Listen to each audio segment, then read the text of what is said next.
Olá, meus nobres amigos e alunos de todo o Brasil. Eu sou o professor Sandro de Abreu, da disciplina de Direito Constitucional. Nos modos anteriores, eu estava tratando da ordem social. Nós vimos o capítulo 1, que trata das disposições gerais. Vimos o capítulo 2, que trata da Seguridade Social. Lembrando que Seguridade é gênero, do qual vão defluir 3 espécies: Previdência Social, Assistência Social e a chamada Saúde. Para a aula de hoje, eu vou tratar do capítulo 3. O capítulo 3 trata da educação, da cultura e do desporto. Então eu vou tratar de forma bem rápida e bem genérica acerca dessas temáticas, a fim de que nós não percamos tempo aí em relação ao nosso conteúdo programático. Abra comigo aí diretamente na tela o artigo 205. Olha o que ele diz. A educação, direito de quem? De todos. Igual à saúde, ó. Educação, direito de todos. E mais uma vez, dever de quem? Do Estado. Agora, olha só, não só dever do Estado, mas também dever da família. A saúde era direito de todos e dever do Estado. A educação é direito de todos, dever do Estado e da família. E aí, olha o que diz certo o 205 caput. Será promovida e também incentivada com a colaboração da sociedade, visando ao pleno desenvolvimento da pessoa, seu preparo para o exercício da cidadania e sua qualificação para o trabalho. Artigo 206. Olha os princípios que vão regulamentar o ensino. Olha só o 206. O ensino será ministrado com base nos seguintes princípios. Então eu tenho princípios que vão regulamentar o ensino. Grava isso. Primeiro princípio: igualdade de condições para o acesso e permanência na escola. Lindo, né? Porém utópico. Igualdade de condições para o acesso e permanência na escola.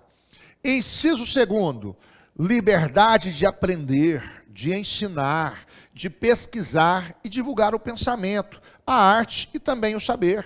3. Pluralismo de ideias e de concepções pedagógicas. Coexistência de instituições públicas e também privadas de ensino. 4. Gratuidade do ensino público em estabelecimentos oficiais. 5.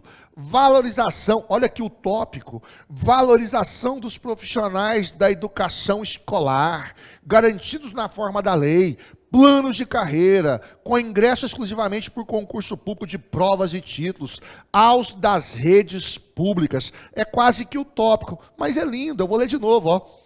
Valorização dos profissionais da educação escolar, garantidos na forma da lei, planos de carreira com ingresso exclusivamente por concurso público de provas e títulos, aos das redes públicas.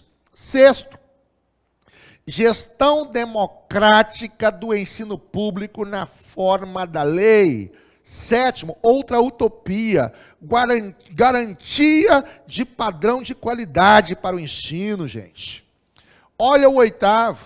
Piso salarial profissional nacional para os profissionais da educação escolar pública nos termos de lei federal. 9. E último, garantia do direito à educação e à aprendizagem ao longo da vida. Vamos de novo? Garantia do direito à educação e à aprendizagem ao longo da vida. Parágrafo único disserta o seguinte, senhoras e senhores. A lei disporá sobre as categorias de trabalhadores considerados profissionais da educação básica e sobre a fixação de prazo para a elaboração ou adequação de seus planos de carreira, no âmbito da União, dos Estados, DF e dos municípios. Artigo 207. As universidades, destaque isso aqui, faz um asterisco. As universidades gozam, olha só, de autonomia didático-científica, gozam de autonomia administrativa, as universidades gozam de autonomia na gestão financeira e patrimonial e obedecerão ao princípio da indissociabilidade entre o ensino, pesquisa e também extensão. Parágrafo 1º assim disserta: é facultado às universidades admitir professores, técnicos e cientistas estrangeiros na forma da lei. Parágrafo 2º diz o seguinte: o disposto neste artigo aplica-se às instituições de pesquisa científica e também tecnológica.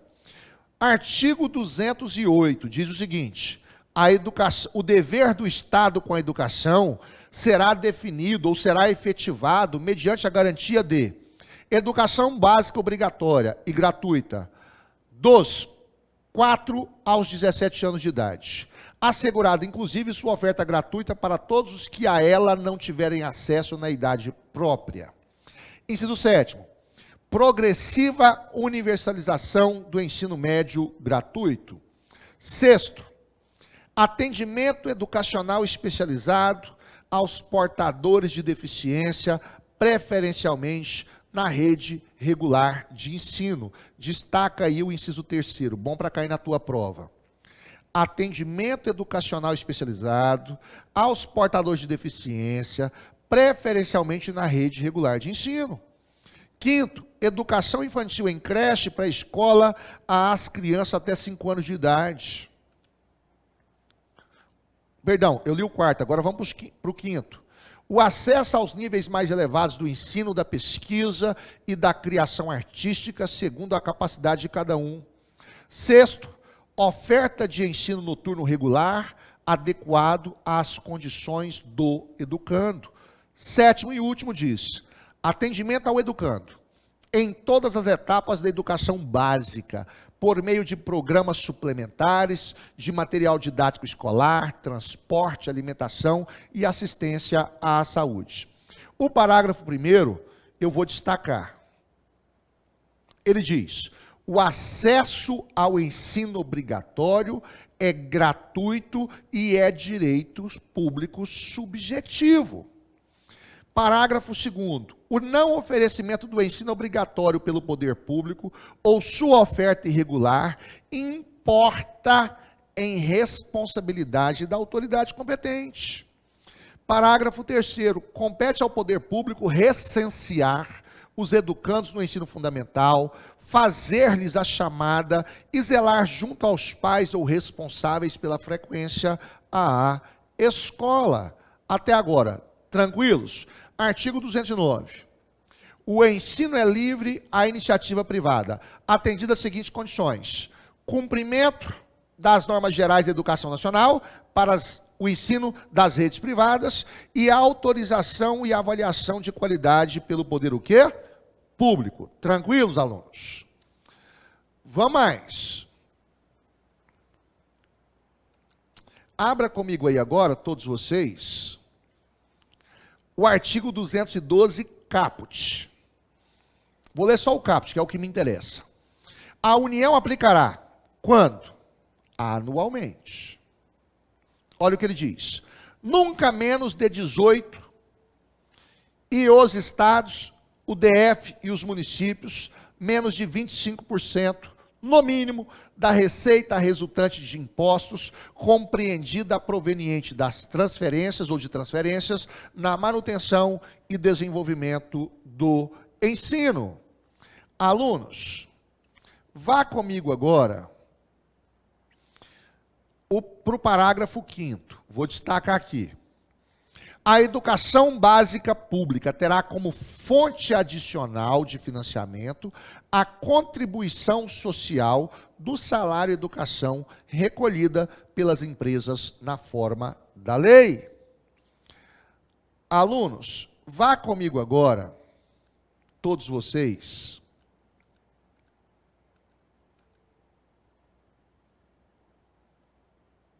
para o artigo 213. O artigo 213 diz o seguinte: os recursos públicos serão destinados às escolas públicas, podendo, olha só, não é devendo, é podendo ser dirigidos a escolas comunitárias. Não só as comunitárias, as confessionais e também as filantrópicas definidas em lei. Que, Olha só, primeira coisa, para eu destinar recurso público das escolas públicas, não, olha, os recursos públicos serão destinados às escolas públicas, mas podem também os recursos públicos serem dirigidos a escolas comunitárias, confessionais ou filantrópicas, que comprovem, inciso primeiro, finalidade não lucrativa, e apliquem seus excedentes financeiros em educação. Leia o inciso segundo comigo, alunos. Que assegurem a destinação de seu patrimônio a outra escola comunitária, filantrópica, confessional ou ao poder público no caso de encerramento de suas atividades. Até agora, tranquilos? Vá comigo, senhoras e senhores, para o artigo 214. A lei estabelecerá o Plano Nacional de Educação, de duração decenal. Então, olha, a lei estabelecerá o Plano Nacional de Educação, de duração o quê? Decenal, com o objetivo de articular o Sistema Nacional de Educação em regime de colaboração e definir diretrizes, objetivos, metas e estratégias de implementação para assegurar a manutenção e desenvolvimento do ensino em seus diversos níveis, etapas e modalidades, por meio de ações integradas dos poderes públicos das diferentes esferas federativas, que conduzam a, olha só, erradicação do analfabetismo, universalização do atendimento escolar, melhoria da qualidade de ensino, formação para o trabalho, promoção humanística, científica e tecnológica do país. Sexto e último, estabelecimento de meta de aplicação de recursos públicos em educação como proporção do produto interno bruto. Tratemos aí acerca da cultura, eu quero ler com vocês o caput do artigo 215. O Estado garantirá a todos o pleno exercício dos direitos culturais e acesso às fontes da cultura nacional e apoiará e incentivará a valorização e a difusão das manifestações culturais. Parágrafo 1º. O Estado protegerá as manifestações das culturas populares, indígenas e afro-brasileiras e das de outros grupos participantes do processo civilizatório nacional. Continua comigo, senhoras e senhores. Olha o que disserta o artigo 216. Constituem patrimônio cultural brasileiro os bens de natureza material e imaterial, tomados individualmente ou em conjunto, portadores de referência à identidade, à ação, à memória dos dirigentes, à memória dos diferentes grupos formadores da sociedade brasileira, nos quais se incluem as formas de expressão, modo de criar, fazer e viver, criações científicas, artísticas e tecnológicas, as obras e objetos, documentos, edificações e demais espaços destinados às manifestações artísticas e culturais. E por último, quinto, os conjuntos urbanos e sítios de valor histórico, paisagístico, artístico, arqueológico, paleontológico, ecológico e científico. Parágrafo 1º, destaca. Vou ler o parágrafo 1º e o 2º, importantíssimo para vocês.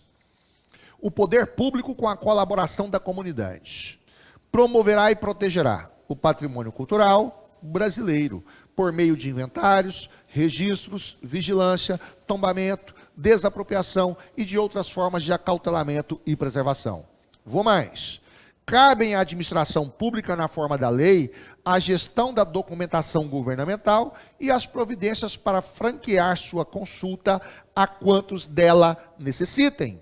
Parágrafo 3º. A lei estabelecerá incentivos para a produção e o conhecimento de bens e valores culturais.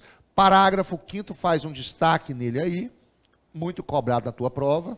Ficam tombados todos os documentos e os sítios detentores de reminiscências históricas dos antigos quilombos. Claro aí, alunos? Vá comigo agora, todos vocês,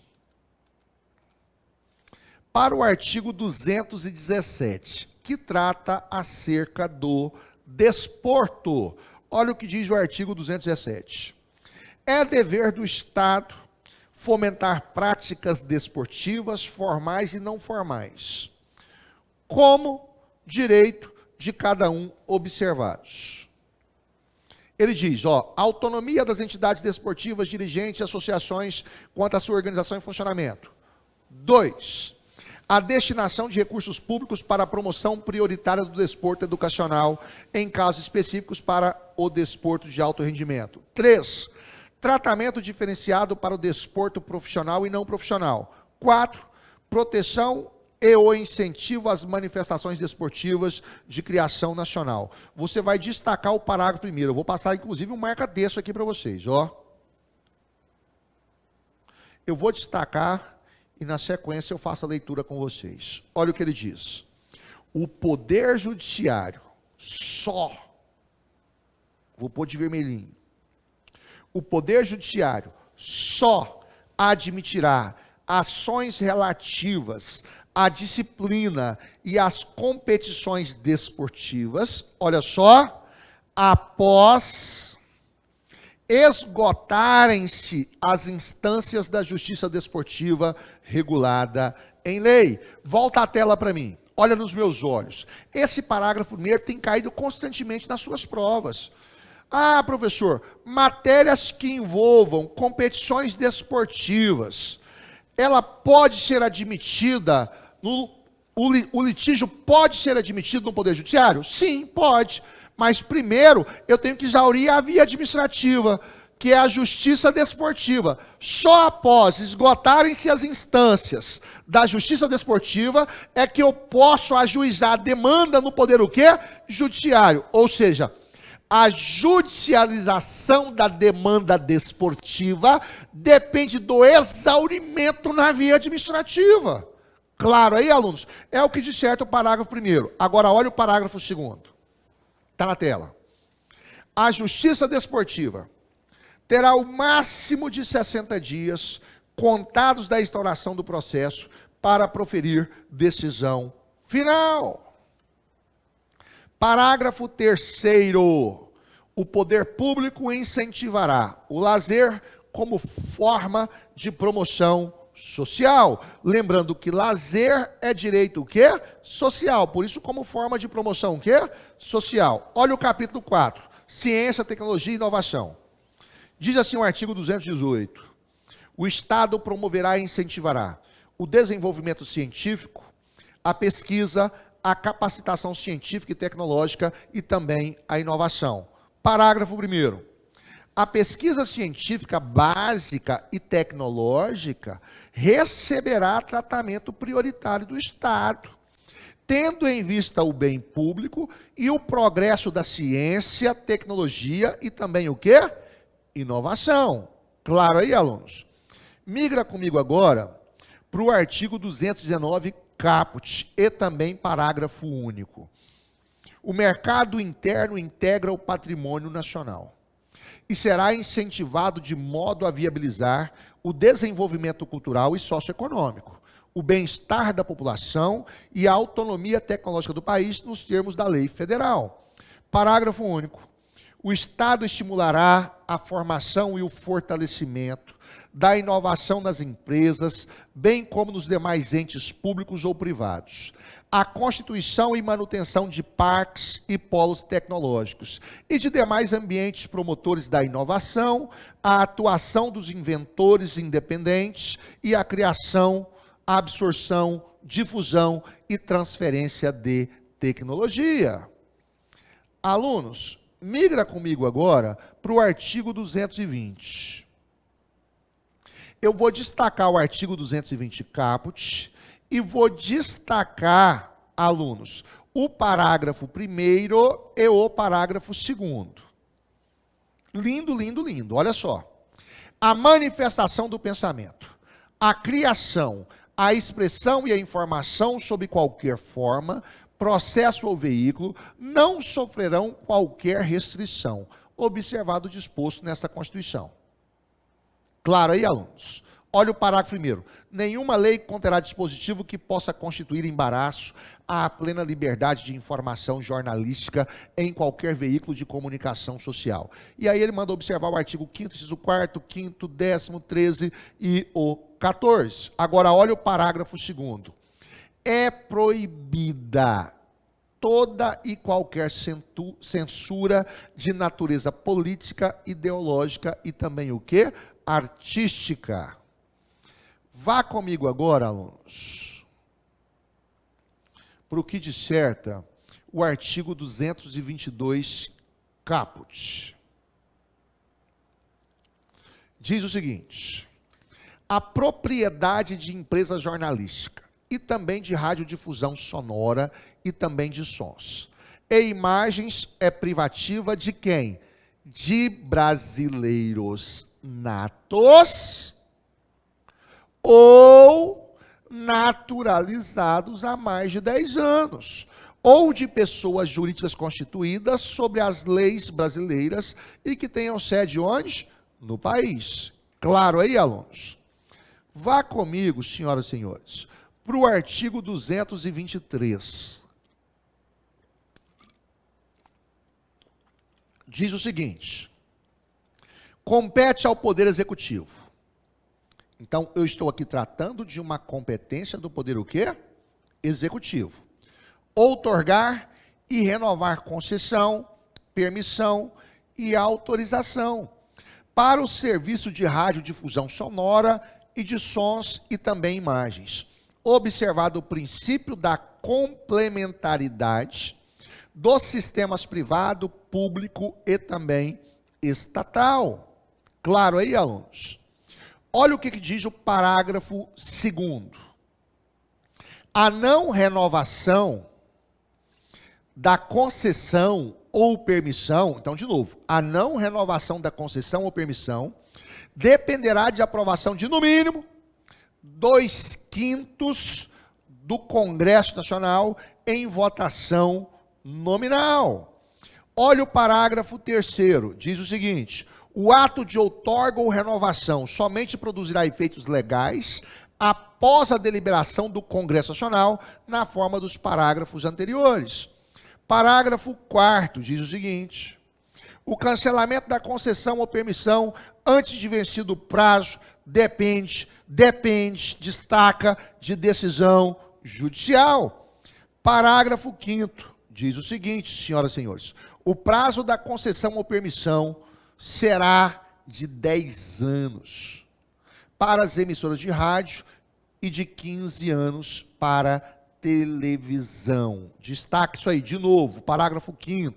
Vou até destacar o parágrafo 5º aqui de amarelo para vocês, ó. Está aqui o parágrafo 5º, diz o seguinte, mais uma vez: o prazo da concessão ou permissão será de quantos anos? 10 anos, isso só para as emissoras de rádio. E de 15 anos para as emissoras de televisão. Artigo 225, você vai destacar isso aqui, de amarelo. Lindo para cair na sua prova. Posso falar? Então vejamos. Todos têm direito ao meio ambiente ecologicamente equilibrado. Então, quem tem direito ao meio ambiente ecologicamente equilibrado? Todos. Esse todos significa dizer que eu estou aqui tratando de um direito difuso. Direito difuso. Portanto, direito de terceira geração. Direito de terceira geração. Lembra que os direitos coletivos e difusos são direitos de terceira geração. Então, olha, artigo 225, todos têm direito ao meio ambiente ecologicamente equilibrado, bem de uso comum do povo e essencial à sadia qualidade da vida, impondo-se ao poder público e à coletividade o dever de defendê-lo e preservá-lo para as presentes e futuras gerações. Alunos, volta a tela para mim. Você em casa vai ter que dedicar um tempinho para o artigo 225, para que você possa melhor entender. Mas basta fazer uma leitura com o quê? Com muita atenção. Volta para a tela. Eu vou agora, senhoras e senhores, para o artigo 226, que trata da família, criança, adolescente, jovem e idoso. Olha o 226 e seguintes. A família é a base da sociedade. Tem especial proteção de quem? Do Estado. O casamento é civil e gratuita a sua celebração. O casamento religioso tem efeito civil nos termos da lei. Olha o parágrafo 3º. Destacado. Para a proteção do Estado é reconhecida a união estável entre o homem e a mulher como entidade familiar, devendo a lei facilitar a sua conversão em casamento. Volta a tela para mim. O Supremo Tribunal Federal, no artigo 226, parágrafo 3º, fez uma mutação constitucional, onde ele diz aí, para efeito da proteção do Estado é reconhecida a união estável entre homem e mulher. O STF entende que pode ser entre homem e entre mulher e mulher. Ou seja, houve aqui uma equiparação do quê? Do sexo. Houve uma mutação constitucional do artigo 226, parágrafo 3º, feita pelo Supremo Tribunal Federal. Claro aí, alunos? Vá para o parágrafo 4º. Entende-se também como entidade familiar a comunidade formada por qualquer dos pais e seus descendentes. Parágrafo 5º. Os direitos e deveres referentes à sociedade conjugal são exercidos igualmente pelo homem e também pela mulher. Parágrafo 6º. O casamento civil pode ser dissolvido pelo divórcio. Parágrafo 8º. O Estado assegurará a assistência à família na pessoa de cada um dos que a integram, criando mecanismos para coibir a violência no âmbito de suas o quê? Relações. Tranquilo? Agora olha só, é dever da família, da sociedade e do Estado.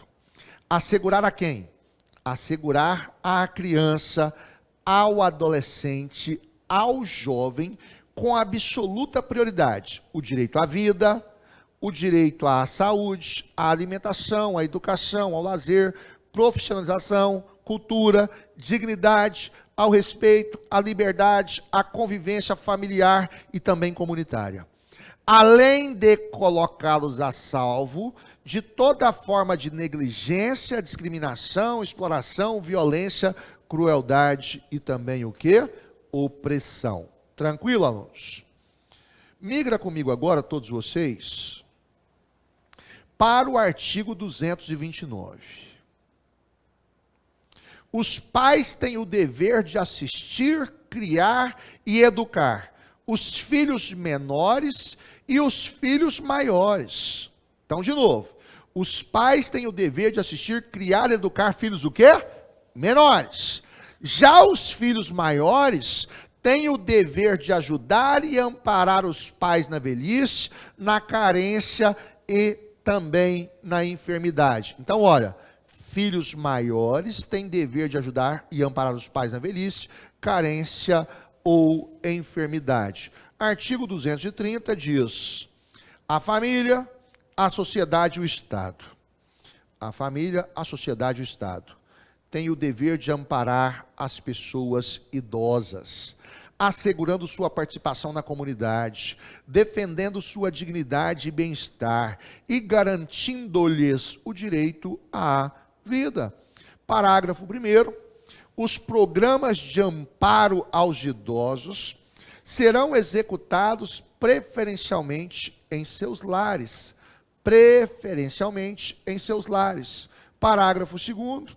Aos maiores de 65 anos, é garantida a gratuidade dos transportes coletivos urbanos. Artigo 231, ele diz: são reconhecidos aos índios sua organização social, costumes, línguas, crenças e tradições, e os direitos originários sobre as terras que tradicionalmente ocupam, competindo à União demarcá-las, proteger e fazer respeitar todos os seus bens. Volta a tela para mim. Alunos, eu sei que a aula de hoje é muito maçante, depende de muita leitura do texto constitucional, mas quero dizer para vocês que as questões da tua prova não vão se afastar daquilo que está contido no texto constitucional. Não vão ficar divagando, não. Então, ou seja, vão exigir neste título 8 da Constituição, que trata da ordem social, a literalidade do texto constitucional. Então, a informação que eu vos dou é, leia do artigo 193 ao artigo 232, responda muitas questões, a fim de que você consiga garantir a pontuação desse título, porque a tua prova vai exigir a literalidade quando o título é da ordem social, que está compreendido do artigo 193 ao artigo 232. Fica aqui um grande abraço do teu professor Sandro de Abreu, meu muito obrigado e até breve.